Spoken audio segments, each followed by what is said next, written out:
Hello everyone, before we begin, put on your headphones, find a quiet place for the next few minutes. Let this story become your world, and when it's over, maybe you will leave with a new word, a new thought, or a new perspective. Now, let's begin.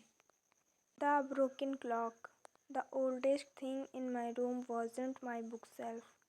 It wasn't my study table. It was a small wooden clock hanging above my door. It had stopped working years ago. The hands were frozen at 7:15. Every morning I looked at it before checking the real time on my phone. I don't know why. Maybe I had simply become accustomed to seeing it there. One Saturday morning, my grandfather visited. As he entered my room, he looked at the clock and smiled. Still keeping that old clock, he asked, "It doesn't work anymore." I laughed. "It's just decoration." He nodded. A few minutes later, I rushed around the room looking for my notebook. "I'm late again," I sighed. Grandfather watched me quietly.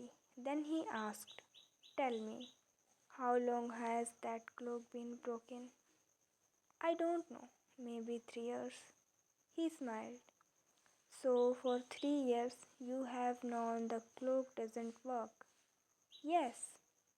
"Then why do you keep blaming time every time you are late?"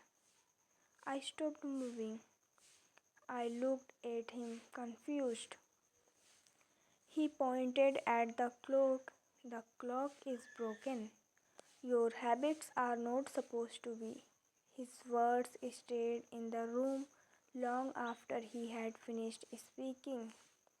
That afternoon, I sat at my desk. I opened my notebook. On the first page, I had written dozens of goals. Most of them had one thing in common: start tomorrow. I smiled at myself, not because it was funny, but because it was true. I had spent months procrastinating, waiting for the perfect Monday, the perfect mood, the perfect moment. None of them ever arrived. The next morning, I woke up 30 minutes earlier. It wasn't easy. The bed felt warmer than my dreams, but I got up anyway. The first week was difficult. Every day felt like I was working against the clock.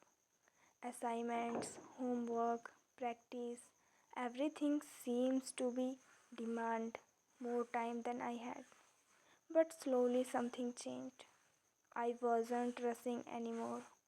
I had become more punctual.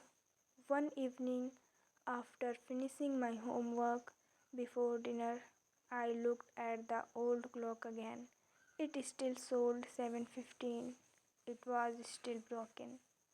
Yet somehow my life wasn't. Months later, my grandfather visited again. He looked at the same clock and asked, "You never repaired it?" I smiled. "No, it reminds me of something." "What?" "That the clock was never the problem. I was." He laughed softly. "Looks like you finally managed to beat the clock." I smiled. Maybe I had. Not by fixing the clock, but by fixing myself.